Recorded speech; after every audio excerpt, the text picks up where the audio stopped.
Why hello, you amazing beautiful people, and welcome back to another episode of Getting Off Tempo. I'm your host Luke, and today I was lucky enough to be able to ask one of my favorite bands in the world, Flow, a few questions. Flow are a Japanese rock band with multiple top 10 charted singles, 12 studio albums, and being credited for some of the biggest songs ever in anime, such as the opening for Code Geass and Naruto. Currently, over halfway through their quickly selling out anime-only world tour, Flow were gracious enough to allow me to send them a few questions regarding their journey, formation, and some of their best moments from their life as a band, which they took the time to answer in detail and send back to me. Today, I share with you a first of its kind on Getting Off Tempo, an interview without an interview. Here are the video questions sent from myself and answers received from one of the biggest bands out of Japan, Flow.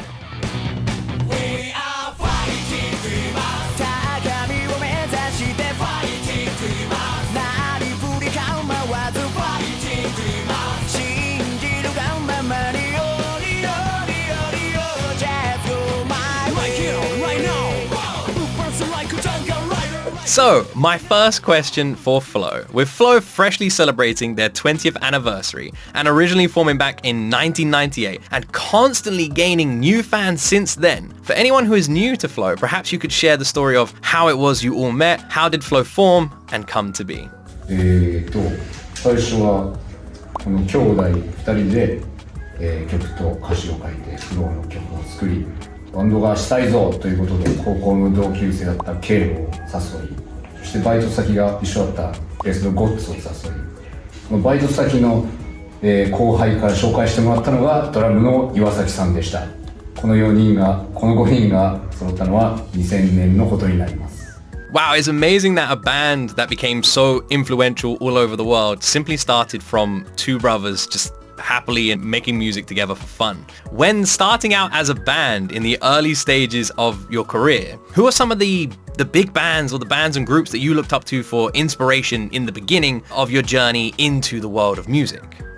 もともとね、X を聴いて兄弟でバンド始めたのが最初だったんで、その出会いは大きかったなと思います。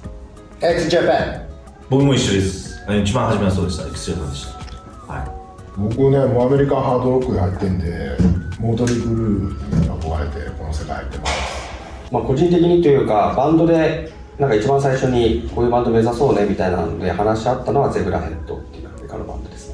I'm not majorly familiar with a lot of those bands. However, I am familiar with Motley Crue. My dad and myself are both huge fans of Motley Crue. It's amazing hearing the inspiration and then sort of listening to your sound and understanding where that may have come from. As we previously went over, Flow really are one of the biggest names in anime music, having worked on anime like Naruto, Code Geass, DragonBall, and so many more. Many fans have always wondered what the process is like creating a song for an anime. What techniques do you use to match the emotions from the anime or the manga? 我々フローは最初に曲を作る、曲線という形でやらせていただくんですけど、アニメのタイアップやらせていただく場合はもともとね、コミックなど原作がある場合は、しっかり目を通させていただいて世界観を理解した上で、曲を作らさせてもらってます。Oh, that's amazing. It makes sense how you're able to capture so much emotion from the anime songs that you create, like attaching yourself to that anime, because you clearly immerse yourself in the manga and the source material as much as you can to create those songs. That's really amazing to hear. How is it different between shows like Naruto, where you have a manga or a light novel to look at, versus original show like Code Geass? 原作がない場合は、絵コンテだったりプロットだったりっていう設計図みたいなものを見させてもらって、同じように世界観を理解した上で曲を書かさせてもらってます。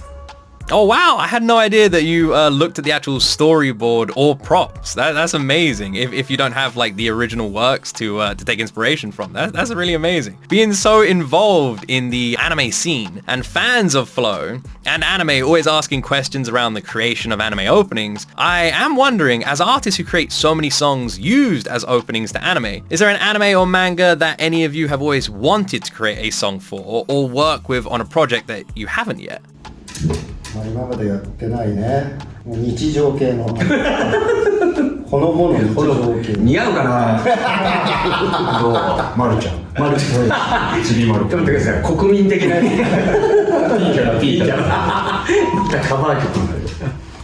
やってないジャンルはやってみたいかもしれないですね。I definitely think Flow's music would work amazingly on like a slice of life or wholesome anime, especially considering how many inspirational and positive messages you have in your songs anyway. Might just be a bit more rock focused, but I think it would work nicely. With so many incredible music videos covering your entire YouTube channel, I was wondering which of all of your music videos was your favorite to make and look back on, and why? GO! ゴッツネーター、言っちゃった。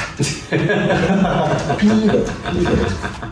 最高の作品で GO から20年経ってね、そうね、ゴールドにつながるってあそこの作品がつながってるところも見どころじゃないかなと思ってます。 PV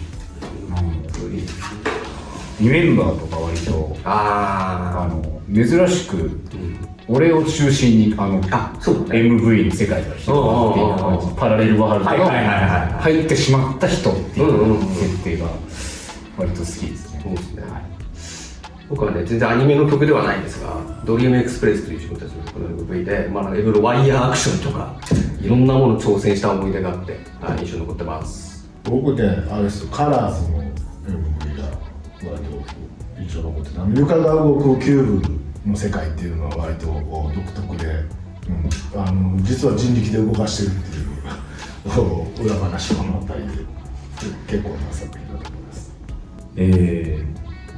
なんでしょう、送る言葉とか良かったよね。知ってるかな。送る言葉、はい、自分たちのね、最初の PV ね、その一番最初武田鉄矢、武田鉄矢さんが作ってた、もう20年後作ったまた、はい、ご本人と20年越しにまさかこう共演してもらえるとは思わなかったんで、あれはすごいなんていうのかな、もう良かったです。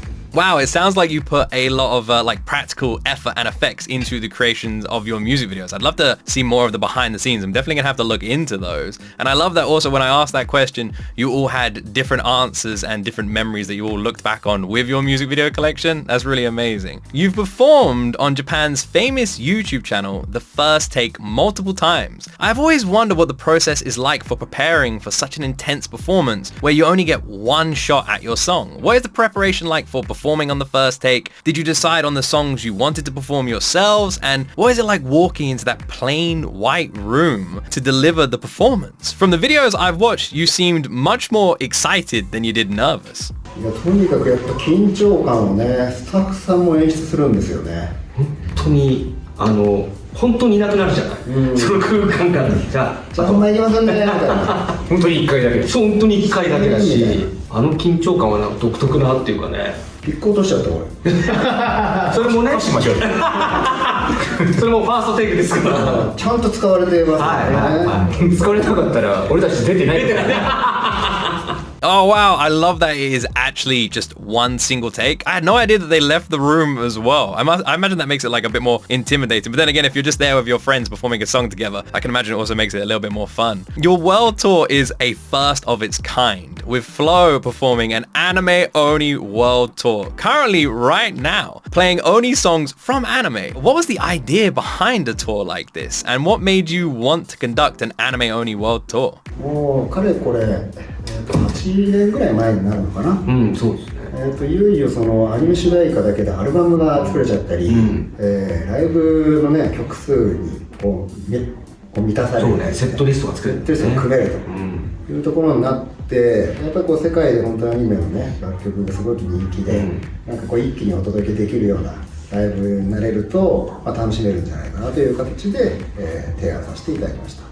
That really is fantastic. And I honestly imagine you are one of the Oni bands in the world that are able to create an entire set list from anime Oni songs. It really is just outstanding. And it just shows the work you put into building the anime scene when it comes to music as well. As a band that has performed all over the world, what are some of the most unique differences you find when performing in other countries? And what song gets the crowd most hyped during your live performances? とにかく海外の皆さんは本当にその情熱的で、その情熱を本当にこう表現してくれるのは、やっぱこう日本のオーディエンスって一体感だったり、また日本のオーディエンスの良さがあるんですけど、またそれとは違うなんか皆さんのその情熱的なこう曲のライブの楽しみ方っていうのはちょっと違うのかなと思ってます。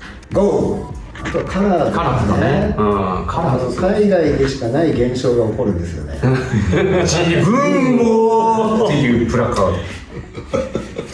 歌詞をアルファベットにしてそうなんですよね掲げてくれるっていう、なんか自分をだけがバズったっていう感じがいい。ちょっとネットミーム的なねねバズり方して、なんかそういうカルチャーのこう広がりも面白いなと思いますね。It must be really wonderful to have like such a unique perspective on the performances both in Japan and how the crowds react, as well as the performances overseas and again how the crowds react. I can imagine it's kind of incredible seeing the different feelings to all of the different songs in different cultures as well. My last and final question, which I always make sure to end every interview on, is a simple one. What is your all-time favorite anime, and what if any anime are you currently watching?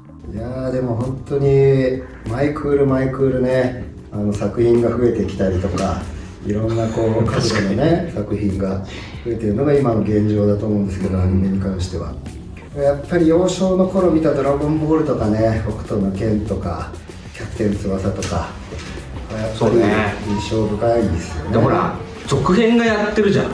筋肉マンもそうだし、ドラゴンボールのダイマーが始まって、また続編ができるのがすごいなって思うね。イニシャル D とか出ましたね。